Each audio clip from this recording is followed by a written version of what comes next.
South Point offers all the types of entertainment you'd expect at a first-class Las Vegas resort. Did you know our 400-seat showroom is one of Las Vegas's top destinations for live entertainment? Enjoy live performances by classic Vegas entertainers, bands, and today's hottest comedians, plus a rock and dance floor. You can also enjoy live entertainment at the Grand View Lounge, where you'll feel all the vibes of old Las Vegas.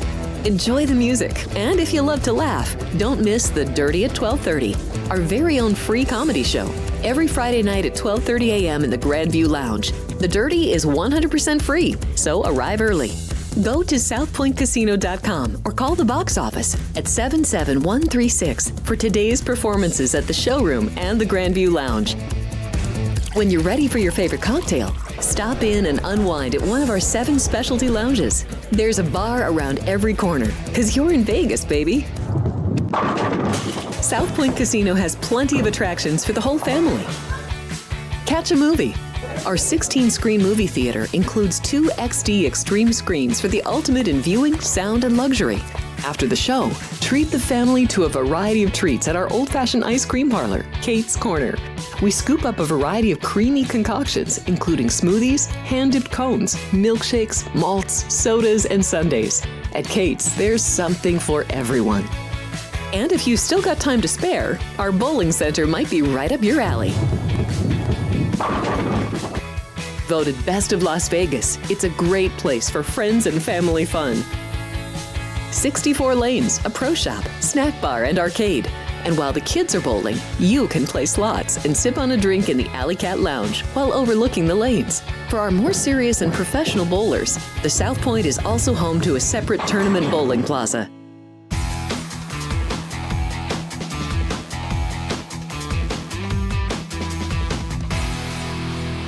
Hey, good morning. Sports by the Book. Here I am, Kenny White, and it is a Friday the 27th. I hope all had a very Merry Christmas, a great holiday week, and Happy Hanukkah. Hanukkah started yesterday to all. Got a lot going on. College football right now basically taking center stage. 2 weeks to go in the NFL.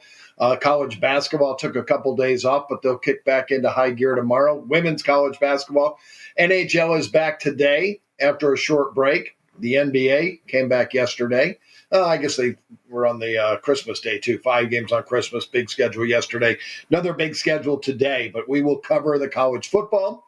Today, there's one game kicking off right now, Oklahoma Navy, I'm sorry. Won't have to touch on that, but there's 4 other games I'll go over. I'll go over the NHL and the NBA slate. But before that, let's talk about the South Point and what's going on down there. I know Chris Andrews wants everyone to know about the College Bowl jackpot parlay card. 15 games, just pick the winner. No point spreads. It starts tomorrow, 9 a.m. You got to get in before 9 a.m. It's $25,000 for the person who picks the most winners. No point spreads. Just pick the winner of 15 bowl games. And right now, and Chris wanted everyone to know, there is an overlay, probably a very, very good overlay. So get down to the South Point sometime today or tomorrow, early in the morning before 9 a.m. and get signed up for the College Bowl jackpot parlay card. $25,000 to the winner. All right, rest of the great show, South Point Studio. You got to remember, Sports by the Book. Monday, Tuesday, Wednesday, 9 a.m. is myself and my daughter, Alex. We'll take you up through the sports day for an hour from 9 a.m. to 10. Also, Football Frenzy, Monday, 3 to 4. Thursday, 3 to 4. And then today, Friday, 2 to 4, a 2-hour show. Chris, Vinny, and Jeff Parles will take you through the action with the college football. They'll probably go over a lot of the NFL. Tomorrow morning at 8 a.m. Is Jeff Parles and Alex White.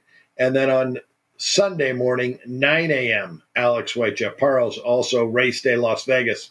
Ralph Sirocco, Wednesday to Sunday, 7 a.m. in the morning. Gone Racing, I think, will return in January. That is normally on a Thursday at 10 a.m.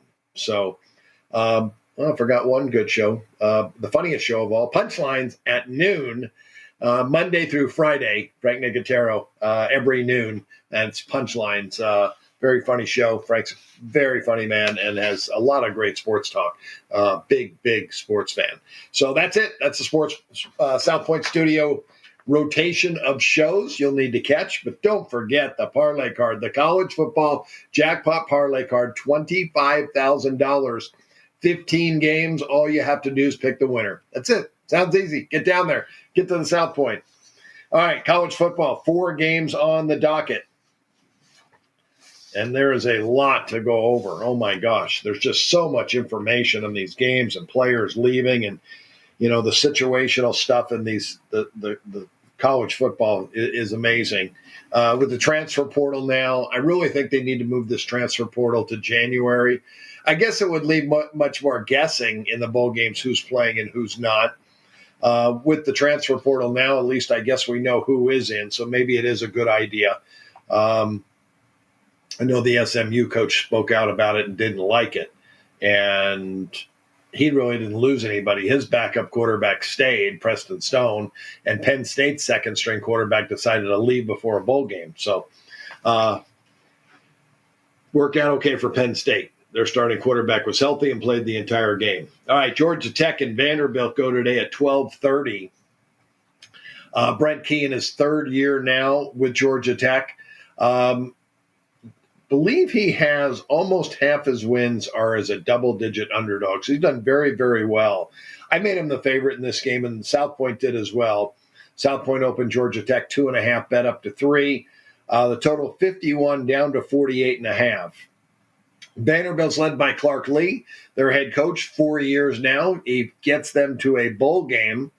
I believe it's the first bowl game in some time for Vanderbilt. I have to look at my book. I didn't write it on the sheet, but I thought it was a couple of years since they had a bowl game, at least 6 years, at least, and maybe it's more than that. I've got 5 years in my book and no bowl games in that time. Looks like they did have 6 wins back, though, so I think it's been about 6 years. So, that's always a tough situation because no one on the squad has bowl experience. They're learning together. Brent Key is been to a couple of bowl games right now. Last year he won his bowl game against Central Florida, 30-17. So Georgia Tech has experience at the bowl level.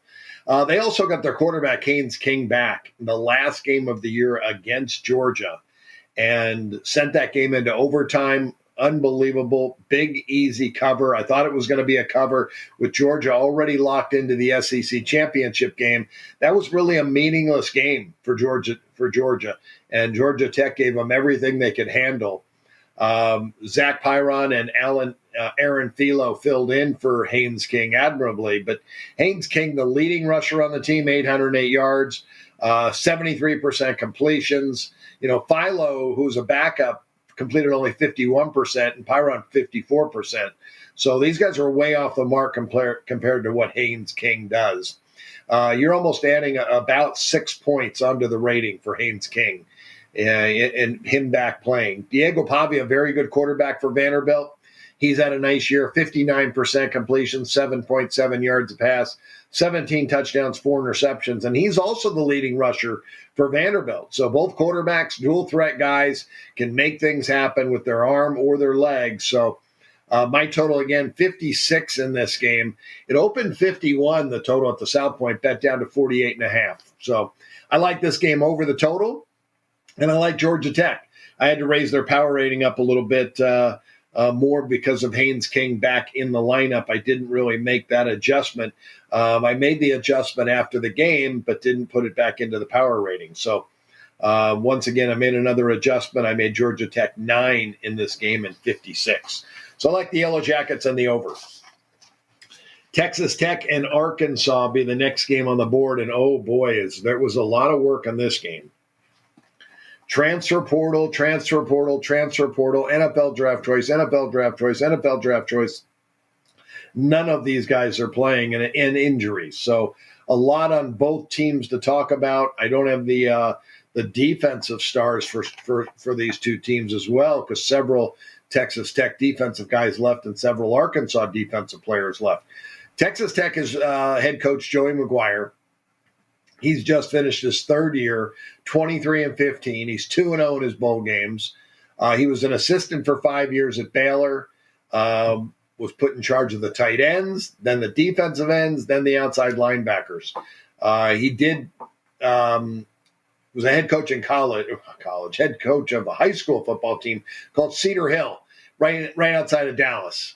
6A football school. When he took the job over, and he was a defensive backs coach there before they gave him the head coaching job, the school had very few winning seasons and never really made the playoffs.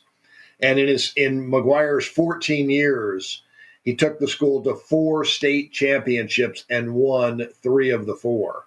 So did an amazing job. Ends up going to Baylor. He gets experience at the college level for 5 years, and Texas Tech hires him, and it's paid off so far. I think Joey McGuire's done a real good job at Texas Tech. 8 wins this year. His quarterback, Bayron Morton, had a tremendous year, 62% passes, 7.2 a pass, 27 touchdowns, threw for over 3,300 yards. But he is out this game with a shoulder injury. True freshman Will Hammond will start, 6'2", 205. Hammond looks like he's a very matured young man. Got a little bit of action this year. He played against TCU in week 9 in a game. He brought them back and almost won the football game. That was a 1-point loss for a team who finished 8-4. Hammond on the year, 15 for 23, no interceptions, 191 yards and 1 touchdown. So he played very well. I do have a drop-off, though, when you're talking about a quarterback like Bayron Morton, who's been the starter for 2.5 years and has so much experience.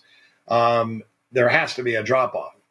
And it's about a 2.5 to 3-point drop-off. Texas Tech loves to pass the football. They throw it 22nd most in the country, 53% of the time, and they play fast. The 6th fastest team in NCAA. I'm wondering if they continue to play that fast. I think they will. Their number 1 wide receiver, Josh Kelly, has opted for the NFL. 89 receptions this year. It's a 1.5-point drop-off.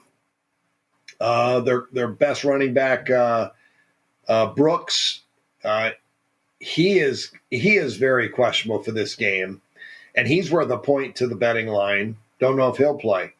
Defensive tackle McAlpine is out. He's worth a half. Several other players too. So total with the quarterback out and the wide receiver out, that's 4.5-point drop off. And they may have another point and a half drop off for their running back Tajay Brooks, who could be out, or Taj Brooks. For Arkansas and Sam Pittman, he's been there 5 years now, 29-31. He was an assistant at Georgia Tech before he got the job. He was an offensive line coach, never a coordinator. Ends up getting the head coaching job at Arkansas. 29-39 is not what the Arkansas Razorback fans or alumni would like to see. So 6-6 this year. We'll see what he can do in this bowl game. They play very fast as well, 38th fastest team in the country. So 2 up-tempo football teams, 2 teams that throw the football more than they run it. Arkansas is led by Taylor Green, who is the Boise State transfer. So he left Boise State to go to Arkansas and go 6-6 when he could have stayed at Boise, and he might be playing in the college football playoff right now. He had a decent year, pretty good year, 61%, 7.8 yards a pass, but the touchdown interception ratio wasn't the greatest, 13-9. He is their second leading rusher, 521 yards. Now, their number 1 rusher, Jaquindon Jackson, is out. NFL draft, 1.5 points. Andrew Armstrong, their number 1 wide receiver, 78 receptions, a point. Second leading receiver, Sadgigna, minus a point. And their third leading receiver, the tight end, Luke Haas, is also out. Sadinga and Haas are both in the transfer portal. I believe Armstrong and Jackson are both NFL guys, are preparing for the NFL draft. So they lose their 4 best offensive weapons for Jalen Green. They do have talent. It's an SEC school. They've got guys that step in. But again, a total of 5 points off the offenses. Originally I made this total, if everyone had played for both sides, 66.5. The South Point opened this total 60.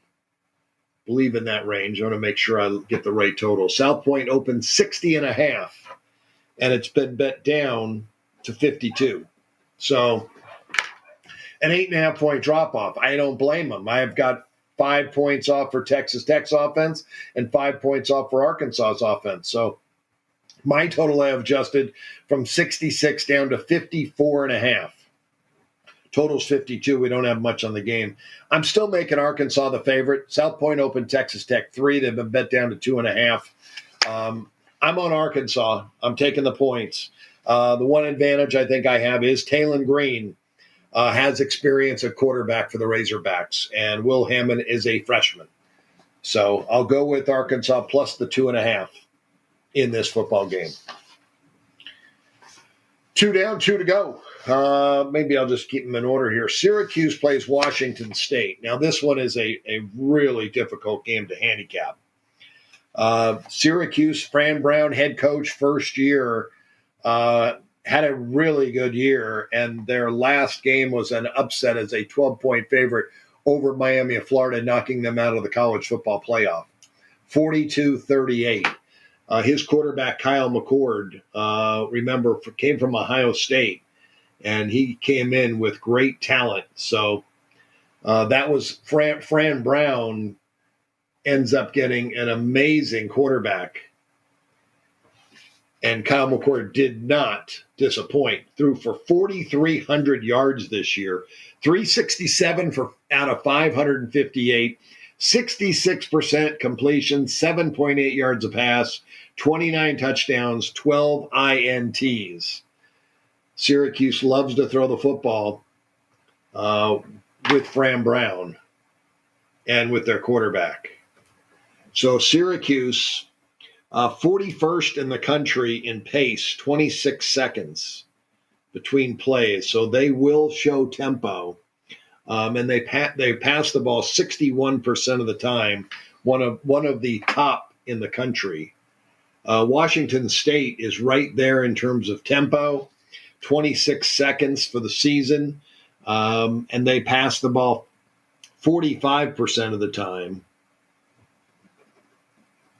But there were so many defections. Jake Dykert, the head coach of Washington State, in his fourth year there, ends up taking the Wake Forest job. First of all, Washington State was left out. They were left behind by the Pac-12, or everyone else in the Pac-12. They're still in the Pac-12. Everyone else left. Everyone defected except for Washington State and Oregon State. So they were left behind. Their head coach now leaves for Wake. Their starting quarterback has left. 15 players have jumped into the transfer portal and left. They do have a quarterback in Zevi Eckhouse, who was the starting quarterback at Bryant for the last 3 years, and he transferred to Washington State, hoping to get the job. Eckhouse is a pretty good quarterback. He can get the job done. 6'1", 205, plenty of experience. He knows how to throw the football. But the defections for the transfer portal have been so major. This game opened up at the South Point, Syracuse 7.5, and it's up to 18.5. The total 61.5 down to 59. If everyone had stayed for Washington State, I had Syracuse like 3.5. They had a good year, Washington State. It's a good football team. They beat Washington this year. So, and they beat Texas Tech 37-16. We just talked about Texas Tech and the year that they had. This was a really good year for Washington State, and that's why Dykert got the head coaching job. But I adjusted for players out in the quarterback, and I brought Syracuse up to 9.5, a total of 65. However, I'm not taking the dog. I mean, it's up high enough now where maybe there is some value. I'm going to wait on it. I even see a 19.5 at the MGM. 18.5 mainly everywhere, South Point, Circa, and Westgate. So I'm going to let that game move a little bit more. I don't even know if I want to get involved. My total 65. It is 59 right now at the South Point. I could go over in this game because I know Syracuse, and with Kyle McCord in the year he had, they could put up a big number. They averaged 31 a game. They scored 33, 31, and 42 their last 3 games of the season. Against weaker teams earlier in the year, Ohio, they put up 38, and Holy Cross 42. They put up 38 against UNLV here in Las Vegas against a very good football team. They're going to put up a number in the 40s in this game, and you need to get 21 out of Washington State. So we'll see if that can happen. Washington State on the year, their median score 36-27. And again, that was with their number 1 quarterback. Take his name. John Mater. John Mater, he is in the transfer portal. I'm sure John Mater is probably going to Wake Forest and getting a big deal. But again, Akos, I didn't have a big difference between these two guys at the beginning of the year. Mater played exceptional. I did raise his rating up a couple points, so it is now a 2-point drop-off. But there's so many drop-offs for Washington State. If it was just a half a point per player at every position, that's 11 points. 5.5 on offense, 5.5 on defense. And my rating was 106.5. I would be down to like a 95.5. And that's about a 14.5 point difference. So I think that's more where this game fits. Syracuse by a couple of touchdowns. I would see how it goes. There are a couple of bowl games I talked about earlier this year that I thought if the team that was playing well and headed in the right direction got up early, they could steamroll. And this is one of those games. Syracuse could get up 14-0, 21-0 in the first quarter, and it's over with. So Syracuse ended the year on a 3-game winning streak. They won 4 of their last 5. They covered 3 of their last 5. And they played very well against really good teams on the road. They were outscored 37-31. So their defense gave up a little bit more in road games than they did home games, much more on the road than they give up at home. So Washington State was the same way on their road games. They lost by a median score of 32-27. At overall for the year, Washington State was 36-27. So, again, their defense allowed a lot more points on the road. I really talked myself into the over in this game. I think it could be an up-tempo game by both teams. A lot of passing. Kyle McLeod could set records in this game against a beaten-up Washington State defense and an inexperienced Washington State defense. So this is the Holiday Bowl. It's in San Diego, California. Always great weather. Holiday Bowls always seem to go over. So I'm going to go over in that football game. My number says I should, and I'm going to. Texas A&M and USC. I didn't get all of my notes finished on this game, and there were a couple things I did want to look at. Off the bat, Texas A&M and the year that they've had. Mike Elko, first year as the head coach of Texas A&M. He was the head coach the previous 2 years at Duke. Before that, he was the defensive coordinator for 4 years at Texas A&M, and that's how he got the job. Their quarterback, Wegman, decided to transfer. He is in the transfer portal. Need to make sure I look at that. Running back Moss is also out indefinitely with a knee injury. But Connor Wegman, who was the number 1 quarterback on this team, out. Several other players are sitting this game out. And USC has a ton of transfer portal guys. Amazing. Defensive tackle Elijah Hughes. Zion Branch, safety. His brother, Zachariah Branch, the wide receiver, transfer portal. Woody Marks, running back. He's out for personal reasons, NFL draft. Deuce Robinson, wide receiver, is out. Tight end Cade Eldridge is out. Running back Quentin Joyner has hit the transfer portal. So let me take a really quick look here. Marcel Reed will be the starting quarterback, and I do like Marcel Reed, and I think he did some nice stuff for this team this year. 61% completions, 7.9 yards a pass, 12 touchdowns, 4 INTs for Marcel Reed. So he did play quite a bit towards the end of the year. Looking back, Reed really basically started the last 5 games of the year and played against some pretty good competition. But with Moss out, they still have Armani Daniels, who had a very good year. Daniels right there rushing. Marcel Reed was the 3rd leading rusher on the team, 501 yards. So dual threat quarterback for Texas A&M. I don't see a lot of drop-off from Connor Wegman right now to Marcel Reed with the stats the ratings I have with Marcel Reed. Had Wegman worth about 1.5 points, I believe, early in the year. Bring the book back over here in the middle. Wegman over Jalen Henderson, and Henderson no longer there, but Marcel Reed, I had a 4-point drop-off between the two, but Reed has picked up some experience. He's gotten better with the playing time. I only thought it was worth maybe a 2-point drop-off for that quarterback situation, and that was factored in the last 5 weeks of the season anyway. So Texas A&M 32nd best offense, 22nd on defense, 19th overall, a 118.5 rating. USC, tons of transfer portal defections, which kind of surprised me with Lincoln Riley, 3 years there now, 25-14. I think USC thought they were going to get better than that. I thought they were going to play for a national championship by now because Riley went 55-10 at Oklahoma. He's already lost 4 more games in 2 less years at USC than he did at Oklahoma. And he's fit, and in his 25-14, he had Caleb Williams, an NFL quarterback, for 2 years. He was a big over trend for USC with Caleb Williams, 20-7 to the over, but this year on the road, 1-3-1. That could change a little bit because one thing that I've seen out of USC is, they made a quarterback change.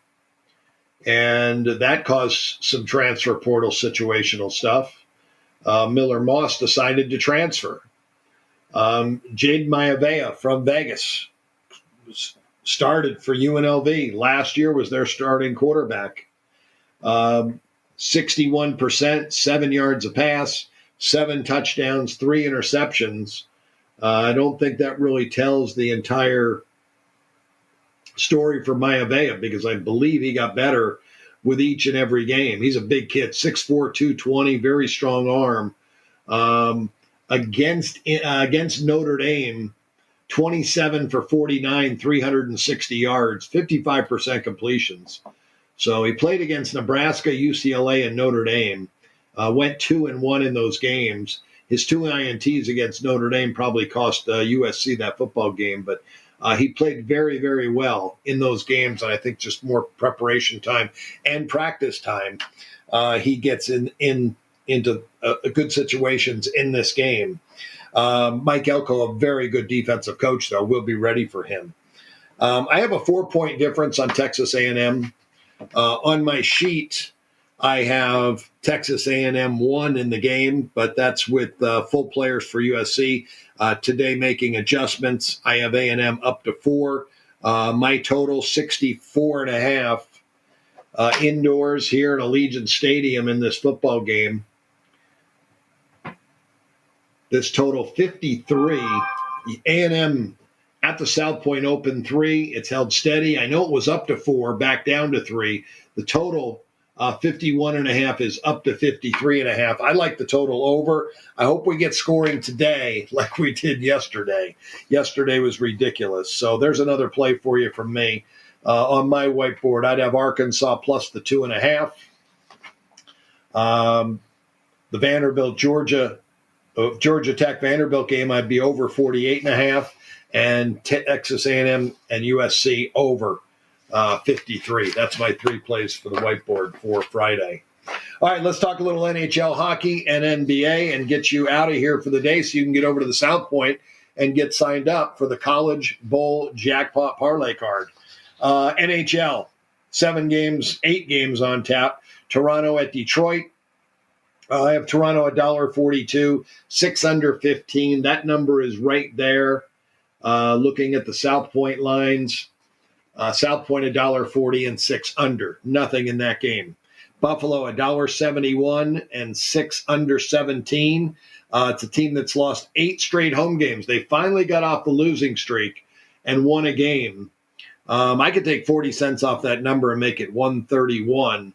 But can we get plus 156? Not really in the market. South Point 145, 149 at the Circa. The total at South Point 6 up to 6 over 15. I made this game 6 under 17. No value there. Carolina at New Jersey. 2 really good hockey teams. 2 teams playing very good hockey as well. And streaks for New Jersey, especially on the total. New Jersey, I made $1.31 and 6. They've won 4 straight at home, 2 straight overall, but 4 straight at home. I'd have to add 20 cents and make them $1.51. Right now at the South Point, $1.25. Line open 120, so there was some money for New Jersey. If you could find less than $1.25, I think you got to play. I think $1.25 is still not a bad play. We make it $1.51. So New Jersey, they've been playing well. They've been getting the money, and they've been giving it back to the bettors. 10-game under streak for New Jersey, 7 in a row at home. They're just playing solid defense, and Carolina got a great goaltender themselves. So to make an adjustment on this, and I would go under there in this hockey game. South Point open 6 under 20. Now on the board 6 under minus 125. So I'm gonna mark New Jersey and under 6. I think that under 6 is, we're playing that because of the streak, 10 in a row by New Jersey. And if you've been playing it since 3, you've won 7 straight. That's with New Jersey under. Boston and Columbus. The Bruins have $1.66, 6.5 over 13. This total opened at the South Point 6 over 15 is now up to 6.5.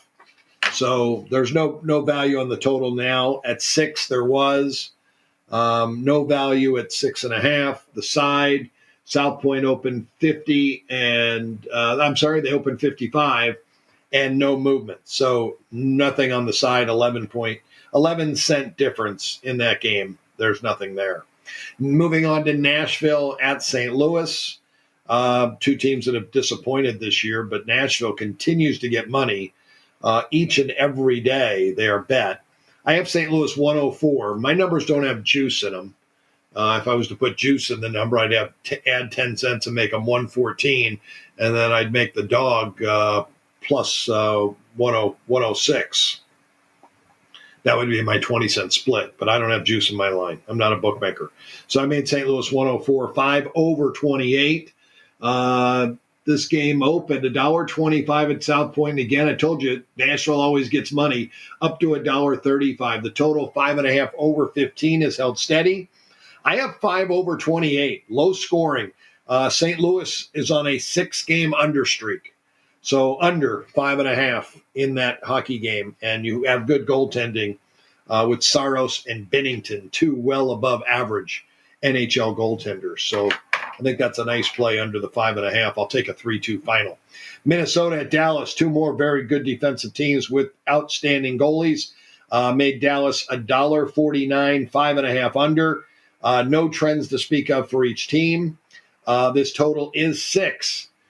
South Point opened 6 under. Oh, they're down to 5.5. All 5.5s on the board now. I missed that one as well. That's too bad. I thought under 6 was a very good bet, and we missed it. Nothing on the side. South Point opened $1.60. Dallas up to $1.80, as you see there on the bottom of the screen. Puck line for the Stars, minus 1.5 plus 145. Dallas. I'm in $1.49. The take back $1.60 right now. Only 11 cent edge. No bet. Not enough value there to bet the dog. Moving on to the next game, Colorado at Utah. The Avalanche have $1.18. They open $1.40 at the South Point, as you see there on the screen. They're $1.35 now. The money did come towards Utah, but not enough value. You can only get $1.15, and I made Colorado $1.18. So passing there, the total 6.5 over 15. That's my total. It has been bet up. It looks like 6 over to 6.5. So that's 3 games today in the rotation that were bets that were bet in the right direction that we can't make a bet on now. The Avalanche have won 3 in a row. I forgot about that. So I would add 15 cents onto that, make them $1.33. But again, at $1.35, there's no value whatsoever there in that game. But you have to make the adjustment. The Vegas Golden Knights are at San Jose tonight, and Vegas made $2.30, 6.5 under 30. This game opened at the South Point 240, has not moved. It is right there. The total 6 over, now up to 6.5 under 15. Right on the number. Now there is a couple streaks here, so I do need to make some adjustments. Vegas has won 4 straight. San Jose has lost 5 straight. That is 45 cents. Let's make Vegas 275. And again, they're on the screen, minus 240. It's a 35-cent difference. I think I'd rather go the puck line. And let's play the VGK tonight, minus 1.5, plus 105. That game may be going on the same time as the football game here at Allegiant Stadium, but this is in San Jose. I'm just thinking about VGK fans that want to watch this game somewhere. No trends on the total, but San Jose's losers of 3 in a row. So VGK would be the side in that game. Lay the puck and a half. New Jersey laying a short price with them, $1.25, and 2 totals for you. New Jersey and Carolina under 6, and St. Louis and Nashville under 5.5. Let's jump to the NBA. The Knicks are in Orlando. Again, injuries for Orlando. Now, Paolo Banchero could be coming back soon. He's doubtful for this game. Franz Wagner is out. He's such a valuable player. He has really improved. What a great draft choice by Orlando. This guy is now a bona fide all-star. He is out still.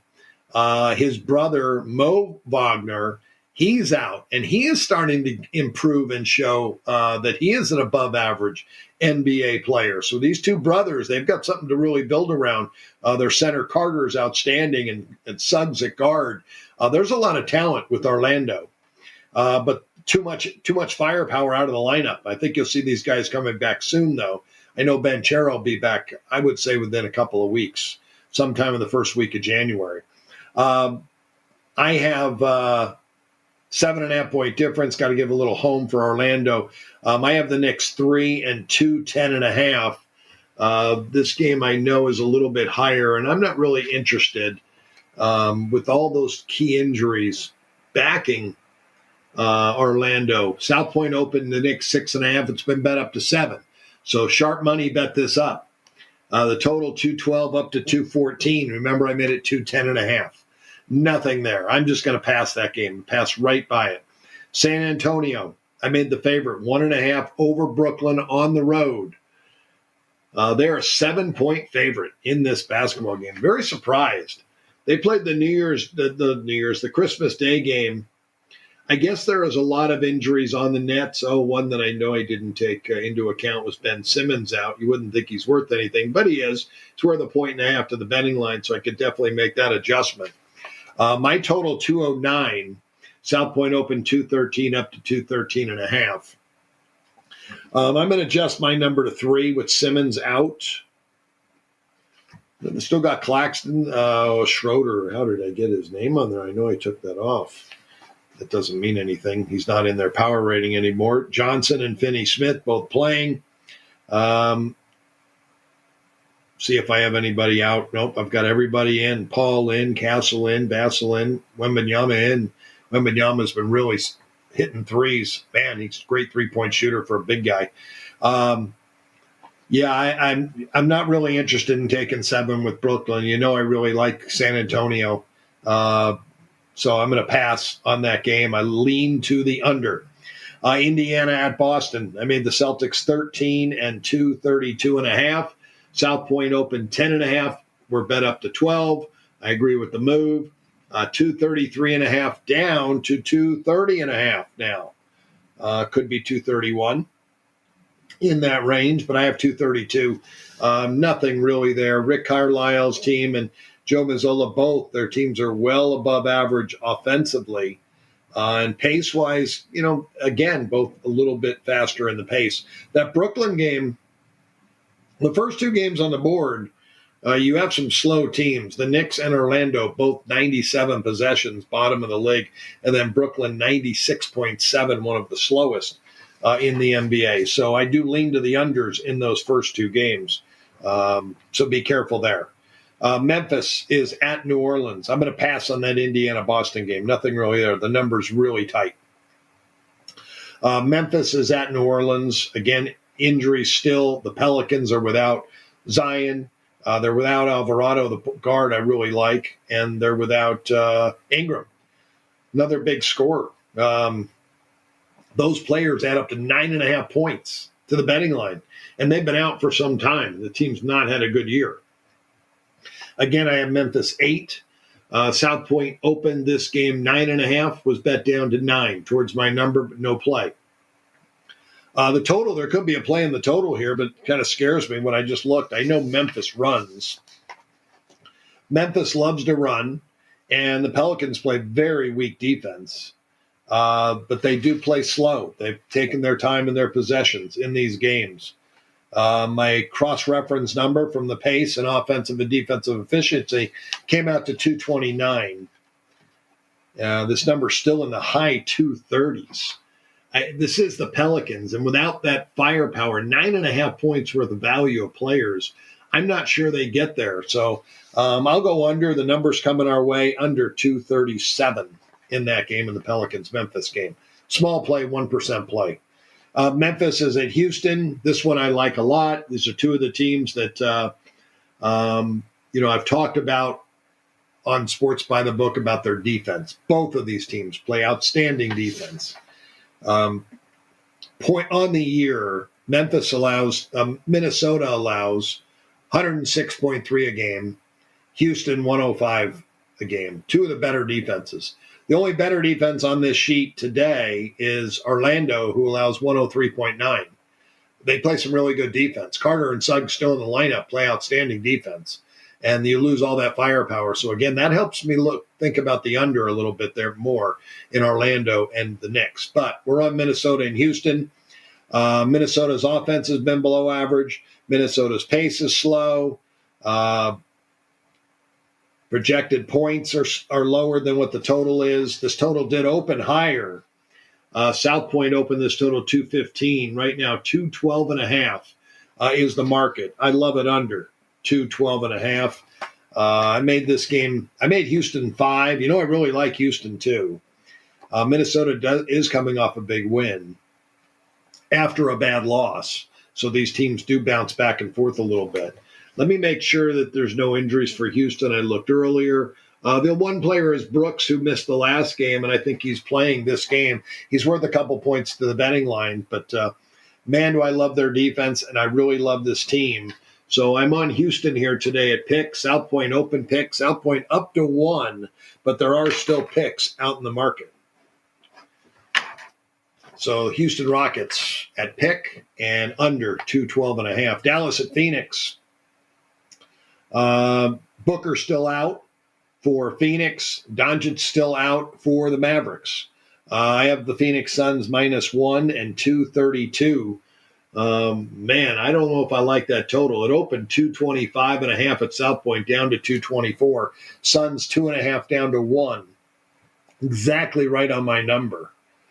I just don't. Without Doncic and without Booker, there's still plenty of scorers. You got Kyrie Irving and Thompson for Dallas, who are offensive players without defensive thoughts. Beal and Durant for Phoenix can still fill it up with Ty Jones. My number says over. I'm going to lean to the over there in this game, but I'm not sure if I like it. I don't like overs. I like unders much better. So I'm going to pass. I'm just going to pass. Leave that game alone without two superstar scorers in the lineup. Cleveland is at Denver. Big game. You've got the Cleveland Cavaliers, who've been the hottest team in the NBA. The Denver Nuggets, that still have the same roster, that won an NBA championship. Should be a great game. I have Cleveland -1 and 238.5. May not have made the adjustment. Gordon is out. I did 2.5 points off for Gordon for Denver. That really hurts them. And that's why I have Cleveland the favorite in the game on the road in the Mile High City. Cleveland opened 2 at the South Point, bet up to 3. The total 236. And again, my total 238.5. So right there on the numbers in that game. Look for Jokic to have a big night, but it'd be interesting to see because Cleveland has those 2 big rim protectors, and that's why they are so good. Allen and Mobley are just tough guys to score against. So we'll see if what Jokic can do. I'm sure he can score on anybody, and it doesn't matter how good you are defensively. He's still probably going to get his points. Murray back tonight for Denver. Golden State and the Clippers rounded out tonight. It a big difference here in this game because there is no Curry. He's sitting out the game tonight. Curry's resting. I don't think I would have that big of a difference. Oh, I guess I don't. I made a mistake on my sheet. 5 is what I have this. Clippers 5 and 209.5. Clippers -5, 209.5. South Point open 3.5 up to 4.5, 212 their total. This game did open up 216 at the Circa. I would have loved to bet that under. It did not. Again, my total 209.5. A slight lean to the under in that basketball game. Lot of red at the end of my sheet. Slow pace for the Clippers. Very solid defense for both teams. And, no Steph Curry tonight. That's taking away a lot of offense. And Green is back, bringing in a lot of defense. Green's offense is well below average, but his defense still very, very good. Lean to the under in that game.